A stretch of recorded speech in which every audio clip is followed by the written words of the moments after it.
नमस्कार, मैं हूं श्वेता झा और आप देख रहे हैं आज तक। कल सुबह सुबह प्रधानमंत्री कार्यालय के ट्विटर हैंडल से एक ट्वीट किया गया कि प्रधानमंत्री मोदी 9 बजे देश को संबोधित करेंगे। उसके बाद हर कोई ये अंदाजा लगाने में जुट गया कि पीएम मोदी इस मुद्दे पर बोल सकते हैं, उस मुद्दे पर बोल सकते हैं, लेकिन हर बार की तरह इस बार भी पीएम मोदी ने ऐसा ऐलान किया जिसके बारे में कोई दूर दूर तक सोच भी नहीं रहा था। प्रधानमंत्री मोदी ने कल तीनों कृषि कानूनों को रद्द करने का ऐलान कर सबको चौंका दिया।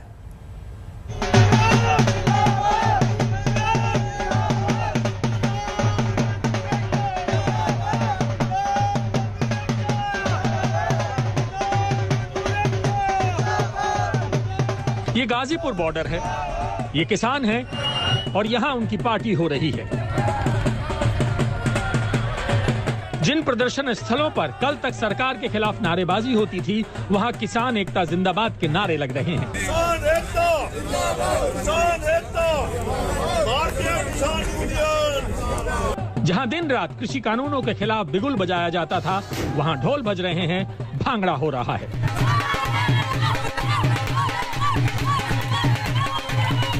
चौदह महीनों से किसान अपनी जिस मांग को लेकर सड़कों पर थे, उनकी वो मुराद पूरी होने का ऐलान खुद पीएम मोदी ने कर दिया है। मैं आज देशवासियों से क्षमा मांगते हुए सच्चे मन से और पवित्र हृदय से कहना चाहता हूं कि शायद हमारी तपस्या में ही कोई कमी रही होगी, जिसके कारण दिए के प्रकाश जैसा सत्य कुछ किसान भाइयों को हम समझा नहीं पाए। आज मैं आपको, पूरे देश को ये बताने आया हूं कि हमने 3 कृषि कानूनों को वापस लेने का, रिपील करने का निर्णय लिया है। गुरु पर्व के मौके पर देश के किसानों को पीएम मोदी की तरफ से इससे बेहतर बधाई कोई और हो ही नहीं सकती थी। जिन किसानों के चेहरे पर कल तक मायूसी और गुस्सा था, आज उनके चेहरे खुशी से चमक रहे हैं। आज किसान खुश हैं, इनके चेहरे खिले हुए हैं। तो आइए किसानों से ही बात करते हैं और इनसे जानते हैं कि प्रधानमंत्री नरेंद्र मोदी ने जो आज ऐलान किया है उसको लेकर ये क्या सोचते हैं। जो आज प्रधानमंत्री ने 3 काले कानून रद्द करने का ऐलान किया, उसका हम स्वागत करते हैं। ये संघर्ष का एक जीत है ये हमारी, कि हम सरकार को घुटनों पे ला पाए। ये लगता है कि बॉर्डर अब खाली करने का वक्त आ गया है। नहीं, बॉर्डर अभी खाली नहीं करेंगे जब तक हमारे दूसरे एमएसपी का, बिजली शोध बिल का, जैसे इन्होंने बताया, जब तक वो नहीं होता जब तक हम नहीं करेंगे। चाहे पंजाब हो या उत्तर प्रदेश, चाहे हरियाणा हो या दिल्ली, कृषि कानूनों के खिलाफ जहां जहां किसान सड़कों पर बैठे थे, वहां वहां कृषि कानून वापसी की खबर किसानों की जीत की खुशखबरी बनकर पहुंची। कृषि कानून विरोध के लिए बने मंचों पर ही किसानों ने अपनी खुशी का मंचन करना शुरू कर दिया। एक तो गुरु पर्व का मौका, ऊपर से प्रधानमंत्री ने जैसे ही ऐलान किया कि तीनों कृषि कानून रद्द होंगे, उसके बाद पंजाब का माहौल क्या है ये तस्वीरें आप देख सकती हैं। मेरे ठीक पीछे ट्रैक्टर खड़ा हुआ है, ट्रैक्टर पर डीजे बज रहा है और डीजे पर जो सॉन्ग चल रहे हैं, जो गाने चल रहे हैं, ये किसानों के गाने हैं। और ऐसा लग रहा है कि वाहेगुरु ने आज कहीं ना कहीं अपने आशीर्वाद के रूप में उस लंबे संघर्ष पर विराम लगवाया है, जो कि किसान एक लड़ाई के रूप में लड़ रहे थे। तीनों कृषि कानून अब अनंत काल तक के लिए ठंडे बस्ते में जा चुके हैं। तो क्या आंदोलनकारी किसान भी अब अपना बोरिया बिस्तर समेटकर वापस अपने घर जाएंगे? पीएम मोदी ने किसानों से वापस लौटने की अपील जरूर की है, लेकिन किसान आंदोलन के ड्राइवर राकेश टिकैत अब भी ब्रेक पर पैर रखने को तैयार नहीं है। वापसी लेने की बात कही है, वापसी होगा पार्लियामेंट से। पार्लियामेंट सेशन 29 तारीख से है, तो इसको पार्लियामेंट में रखो, इसको वापसी करवाओ। एमएसपी पे गारंटी कानून, वो भी एक डिमांड हमारी है और उससे पूरे देश के किसानों को फायदा उससे होगा, उसको भी लेकर आए। और भी जो कानून और जो बिल लेकर आ रहे हैं, जो कुछ हाउस में रखे हुए हैं, सीड बिल रखा हुआ है हाउस में, उस पर भी बातचीत होनी चाहिए और सरकार से एक बातचीत का माहौल बने कि इनको कैसे कैसे इम्प्लीमेंट्स करा जाएगा। ये सारी चीज़ें सरकार बैठ कर तय करे। ये नहीं है कि हम चले जाए और 2 महीने बाद ये दूसरे और कुछ चीज़ लेकर आए। प्रधानमंत्री नरेंद्र मोदी ने बिना शर्त तीनों कृषि कानूनों को रद्द कर देने का ऐलान कर दिया है, लेकिन पिछले 14 महीनों के दौरान किसान आंदोलन का दायरा कृषि कानूनों से आगे बढ़ चुका है। आंदोलनकारी किसानों की सरकार से इच्छाएं और अपेक्षाएं बढ़ चुकी हैं। ये स्वागत योग्य उनका निर्णय है, उसके लिए धन्यवाद है, लेकिन हम संतुष्ट नहीं हैं। स्वागत करते हैं, देश का किसान आज भी संतुष्ट नहीं है। क्यों संतुष्ट नहीं है देश का किसान? देखिए, संतुष्ट होने का कारण ये है कि प्रधानमंत्री जी ने बोला है कि हम कानून जो हमने बनाए थे वो वापसी लेते हैं। अभी वो संसद सत्र में अभी वो जहाँ पे बने थे वो वहाँ पे कैंसिल होने हैं। दूसरा, हमारा 750 किसान शहीद हो चुके हैं, उसके ऊपर उन्होंने 2 शब्द नहीं बोले हैं। अभी हमारी MSP पे गारंटी की बात है, और हमारे जो किसान हैं, जो देश और प्रदेश के अंदर जो किसानों पे जो फर्जी मुकदमे लगाए गए हैं, तो उन पे बात होगी तो हम अपनी खुशी जाहिर तब करेंगे।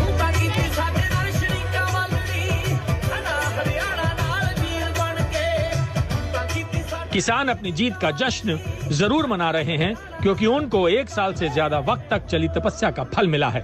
लेकिन फिलहाल आंदोलनकारी किसान धरना खत्म करने की जल्दबाजी में नहीं हैं। उन्हें इंतजार है उस दिन का जब संसद में तीनों कृषि कानून रद्द हो जाएं। आज तक ब्यूरो।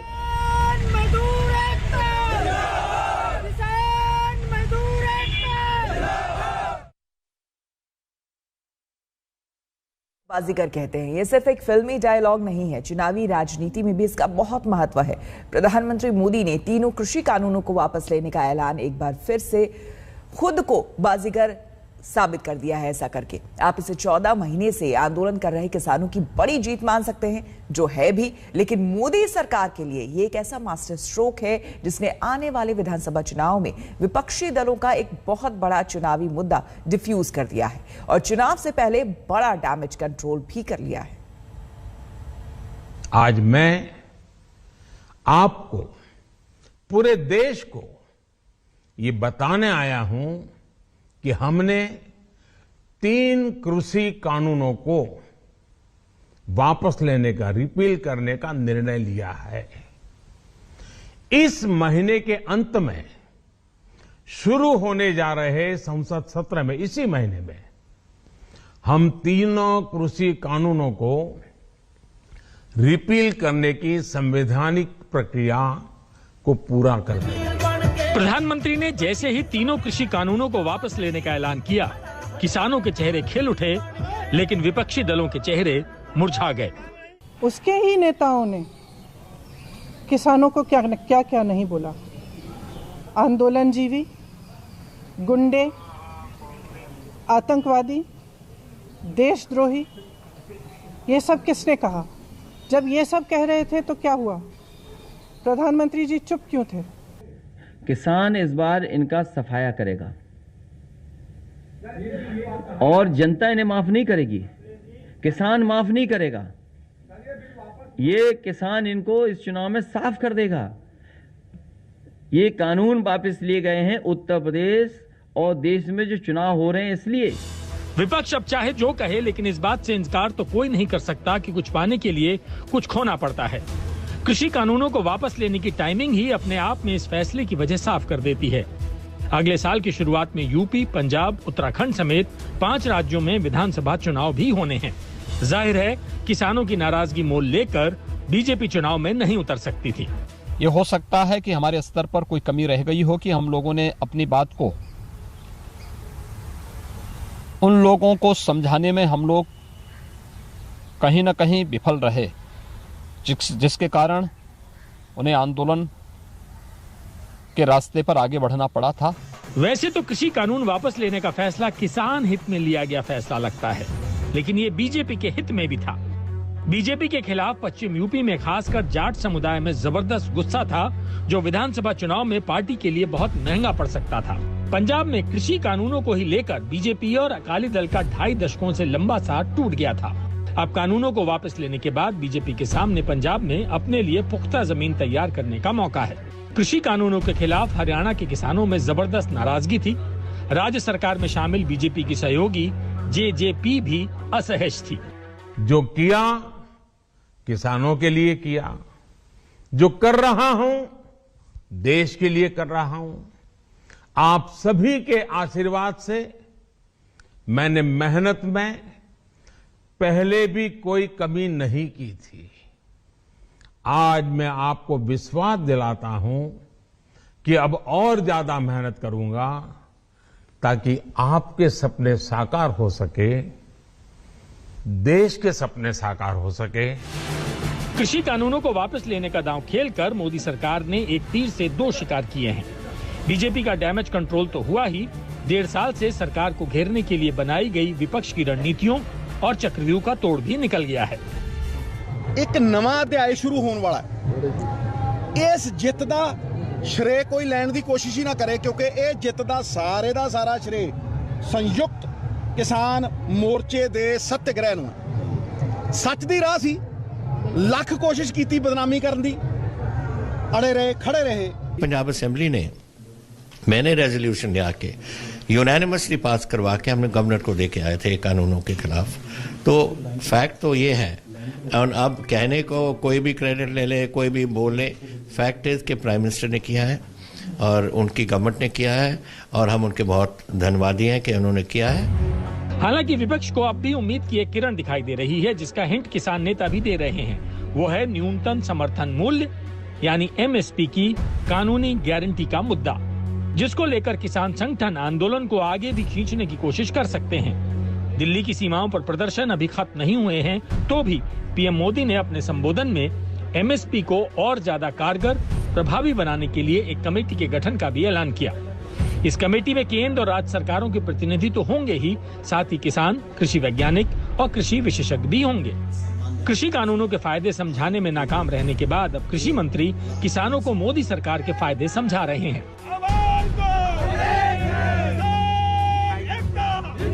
वर्षों से प्रतीक्षा थी MSP को लागत पर 50% मुनाफा जोड़कर घोषित किया जाए। प्रधानमंत्री जी ने ये निर्णय किया, इसका लाभ किसानों को मिल रहा है।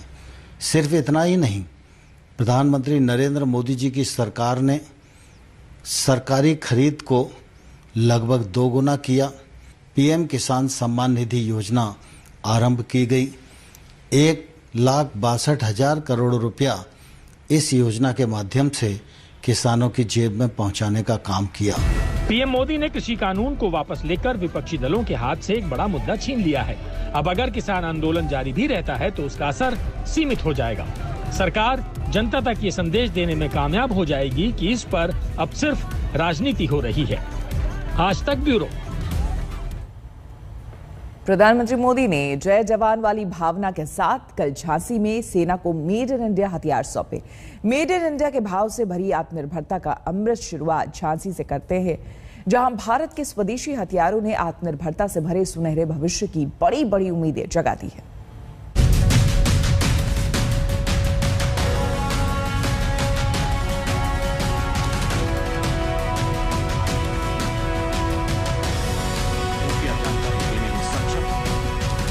मैं तीर्थ स्थली वीरों की,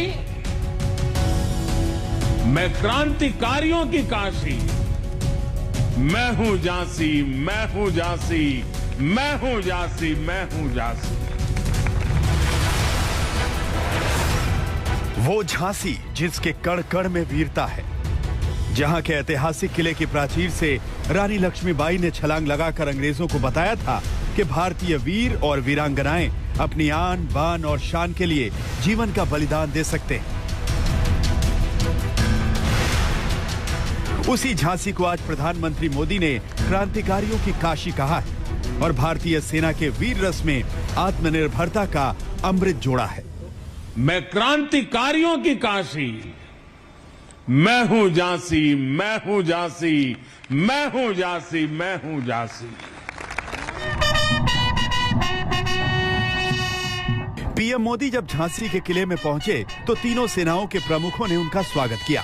पीएम मोदी यहां पर फ्लैग ऑफ सेरेमनी में हिस्सा लेने पहुंचे थे, लेकिन उनका असली मकसद कुछ और था।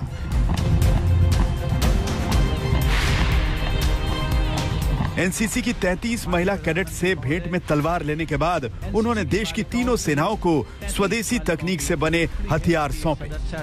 त्याग, बलिदान, शौर्य और साहस की प्रतीक।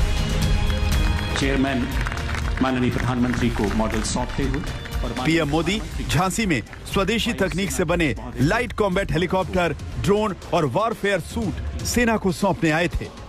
मॉडल नौसेना अध्यक्ष को भेंट करते हुए आज भारत में निर्मित स्वदेशी लाइट कॉम्बैट हेलीकॉप्टर्स, ड्रोन्स और इलेक्ट्रॉनिक वॉरफेयर सिस्टम भी हमारी सेनाओं का समर्पित किए गए हैं।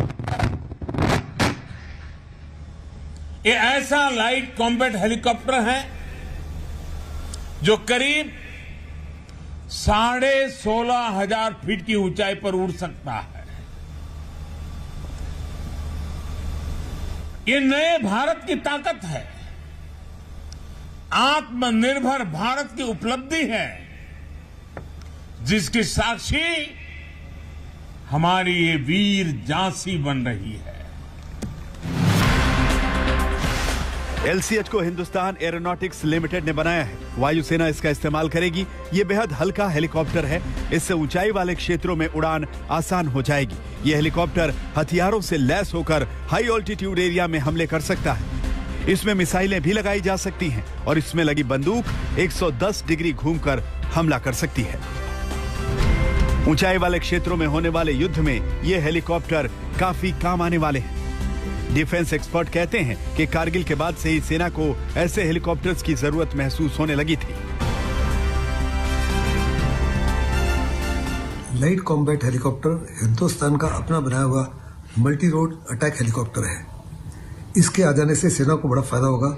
ये डेजर्ट्स में काम कर सकता है, रन ऑफ कच्छ में काम कर सकता है और लद्दाख वगैरह और अरुणाचल वगैरह में काम कर सकता है। इसकी आवश्यकता पड़ी जब हमने कारगिल युद्ध के समय देखा कि हमारे पास जो MI-24 और MI-35 अटैक हेलीकॉप्टर्स थे जो रशियन ओरिजिन के थे, वो उसके इंजन में दम नहीं था उन ऊंचाइयों तक पहुंचने के समय। इसलिए हम दुश्मन को उस माफिक हावी नहीं हो सके जिस माफिक आवश्यकता थी। ये हेलीकॉप्टर के शामिल हो जाने से हर प्रकार का कार्रवाई हम दुश्मन के खिलाफ कर सकेंगे।